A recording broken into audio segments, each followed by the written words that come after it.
the big Belgian super talent, Cian Uijtdebroeks, who won Tour de l'Avenir, which was, I think the last couple of stages were televised. And he is Yeah. 19 years old, born in 2003, which is terrifying. If you don't know, Tour de l'Avenir is an under-23 race, 9 stages. It's literally translated as Tour of the Future. It's like the under-23 Tour de France, and there's some big mountain stages. And generally, in the last 10 years, good performance in Tour de l'Avenir, if you're young, has been indicative of a very successful World Tour career. But this show, as always, is brought to you by Zwift. Whether you're just starting out on your cycling journey or looking for those final tune-ups ahead of a big event or race, Zwift is the online cycling platform that makes things fun, as well as being the named sponsor of the Tour de France Femme avec Zwift and this podcast. If you want to find out more about Zwift, the platform, the race, go to Zwift.com, and if you want to try it out, you can get a free 7-day trial. Uijtdebroeks, if you don't know, he joined Bora Hansgrohe World Tour team this year, but he has mainly raced .pro and 2.1 races. He's only done the Amstel Golds. He's only World Tour race, and he was allowed to do a Tour de l'Avenir as a 19-year-old. So Yeah. what's he called in Belgium, Benji? The next Evenepoel, not the next Merckx? I think the next Evenepoel was his first like nickname when he started breaking through, when he was, I think when he was still riding for like a Belgian local club before he went to Uijtdebroeks, which was like the juniors team for Bora in existence. But anyway, when it comes to him as a rider, I feel like we've seen quite some growth in the last period, as in, obviously, he did well at the juniors. Like, we can't really rate the juniors that much, in the sense that obviously we can rate it. It was great, but I swear when Uijtdebroeks, that junior team, was riding races, they were like getting 1, 2, 3, 4, 5 in some races left and right, and it became clear that that team had the strongest riders in the races that they were competing in, is what I would dare to say. Now, you often can question how riders' progression should be in those years, as in certain riders jump from a junior team straight to a World Tour team. Some riders have a junior team, then a U23 team, then a World Tour team, which is the old school progression of moving up. And we see that, for example, with, I think we can look at Jumbo Development Team at being a team that has basically youngsters through local circuits and through junior circuits go towards their U23 team, and that U23 team can ride lower end races that are on U23 level. And once riders are good enough, like Estona Mitted, for example, the Norwegian on that Jumbo Development Team, then they start racing with the pros and in Algarve, for example, at the start of the year. I feel like Cian Uijtdebroeks has done it differently because, well, Bora doesn't really have a U23 team right now. Well, they didn't have it at the time. I think they just signed a deal with Tirol and a different team, Lotto Kernhaus, Conti teams, to use them as like development teams in the future. But how did that work for Cian Uijtdebroeks? Because I swear he went from just junior Uijtdebroeks straight to Bora, right? So they did it slightly differently to Marco Brenner. So Brenner is a similar age. I think he just turned 20. He's a year younger than 6 months younger, than Uijtdebroeks.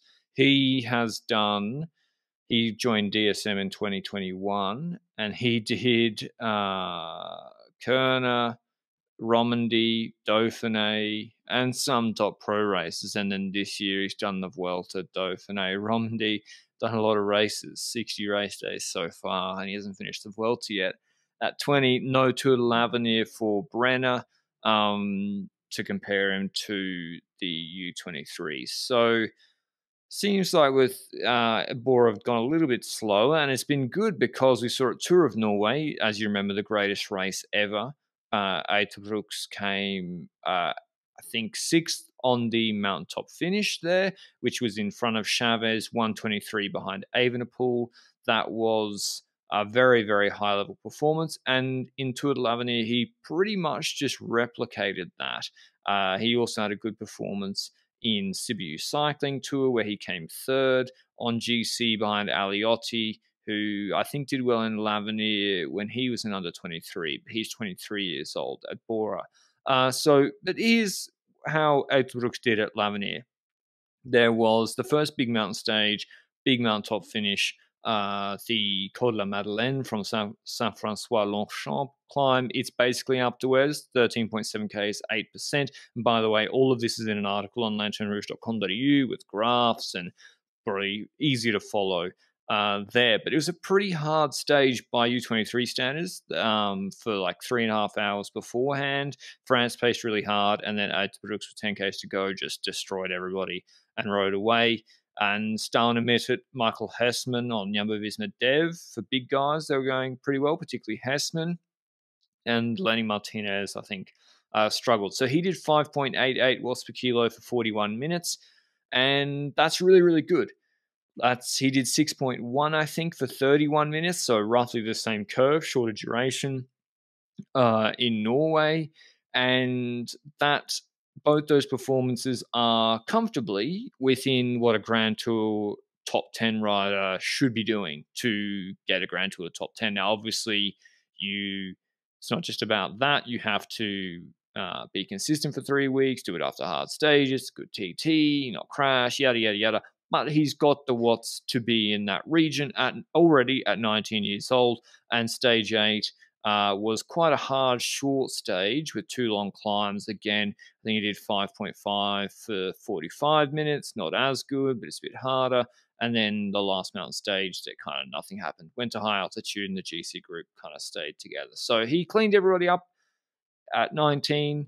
And yeah, I think that's better performances, by the way, than what Vlasov and Lutsenko did in the Tour on any climb, which people might be surprised by. So I don't know. What do you think Bora should do with him? Knowing all that info, Benji, do you give him some World Tour GC targets now for next year? Well, I think he's one Avenir. I don't think he needs to do 3 more Avenirs, despite him being able to do so, since he's only 19. That would be pretty funny to do in like 4 Avenirs in a row. But I think the smarter idea is to build further on what they have built so far. They send him to some .pro races to try for GC. For example, Tour of the Alps, where he got 16. That's one where I'm like, that's interesting. Tour of Norway, the one you mentioned as well. Like, these races are interesting to see whether the rider can fight against the riders from World Tour that are also competing in these races, like in Norway and so forth, to compare himself to an Evenepoel or a Plap or a Vine, for example, in that race. And he was holding up quite well in those races, that is certain. Again, you mentioned it. It's not the same as in a Grand Tour because you need to count so many other factors in there. But I feel like now's the option to next year try and build him up one level higher than that. Go one level higher, find a World Tour race that most fits his type of rider. And when it comes to youngsters, I'm always looking at a Tour de Suisse kind of race, stuff like that. Or are you earlier thinking about the likes of a UAE Tour or a Catalunya? Which races do you think are the ones that he should go to? Or are we overrating his pure climbing? Probably not, eh? Like, this is a pure climber when it comes to his performances, right? Yeah, I think he can pretty much do anything and try and get a good result already. In top 10 now, he's climbing that well. I think Tour of the Alps is a nice one. Should he do a Grand Tour in his second professional year? I would say yes. Well done. I think he can top 10 the Vuelta pretty comfortably next year.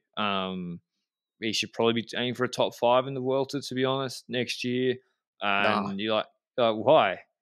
He's 20. Like, we Are can't go into the his first. age? We can't go into the first Grand Tour and say he's got a top 5 at this Vuelta, guys. Okay, I'm doing the same with Rodriguez and Ayuso. But, like, Everyone he's keeps Belgian. We can't underrating put the these young pressure on him, guys. okay? They're ready but now. it's different. It's different because Belgian media's going to kill this man. I don't want that to happen. He went to Bora avoiding it. He's lucky Evenepoel exists, yeah. Imagine if so Evenepoel didn't exist. How much more hype there would have been about L'Avenir. He is lucky because it would have been blown up so much more. He's Vuelta with Evenepoel leading has taken so much of the shine off him. Maybe that's a good thing. Maybe he lives in Evenepoel's shadow. I don't know. But yeah, top 5 Vuelta next year, reasonable target, I think, for him. And it's crazy when you think that he's the youngest ever winner of Tour de l'Avenir, cleaned everyone up, and he's not even the best teenage GC rider in the world. Ayuso's much better right now. Ayuso's climbing much, much faster. It's crazy. And the reason that Ayuso didn't get the chance to fight for that same like name, the same plaque saying, "Oh, the youngest through 11-year winner is last year he crashed out, if I recall correctly, halfway through Avenir after also losing some time in a crash earlier on." Like, obviously, crashes can be the fault of the rider sometimes. I don't remember the specific like situation of the crash. Nor do I do it from for Uijtdebroeks because most of it was not on TV of Avenir in the earlier stages. But he came back towards the end of this Avenir and the mountain stages. He secured it, and the question then is, did Ayuso miss out on an Avenir victory there? Who knows? We can never know that. But there's also the aspect of like, Who cares? Exactly. It He doesn't has a matter. contract through 2028 and he's fighting for the Vuelta podium. No gives a fuck. And there's some people that are saying like, okay, but 50% of the people that are winning Avenir don't get to do what we are saying about a Pogacar who won Avenir, who ends up winning the Tour. Bernal, who won Avenir, ends up winning the Tour. Then there's Tobias Vos, who was looking good when it comes to the Giro last year, being a top 10 rider there, looking pretty good in the mountains and good as a time trialist, but not necessarily breaking through this year. Kissed the floor a few times in, I think, Algarve earlier on in the season and didn't pull through at all in the Giro this year. So there's this thing where Ruben Fernandez in 2013, he's now riding, I think, for, is it Cofidis? I don't even know if it's Cofidis. It's age. Like, is it age? The age at which they win it? Yeah. Okay. The older winners. So here are the winners from, is in the article that also did, the 19-year-old and 20-year-old winners. Uijtdebroeks, Guru, Pogacar, Miguel Angel Lopez, Quintana, Bernal, Mollema, Warren Barguil. The 21 and 22-year-old winners, Romain Sicard, Esteban Chavez, Tobias Johannesson, who was 22 the day after he won it, Marc Soler, Jan Bakelants, Vos, and Ruben Fernandez. So the younger you win the U23 race, goes without saying almost, that the better you're probably going to be in the pros. This is since 2007 when they made it a U23 race. So age matters a lot when young men are developing. Like a 22-year-old man is not the same as a 19-year-old, obviously. So if you're 19 and destroy everybody who are 2.5, 3 years older than you, you're probably pretty good. Whereas if you've been basically riding like a pro for 3 years after you finish school and you're more developed and you win, that doesn't necessarily mean you're going to kick on in the pros to the expectation. You might still be like Jan Bakelants and Esteban Chavez, and they've had good World Tour careers, particularly Chavez. Yeah. But doesn't mean they're going to win the Tour.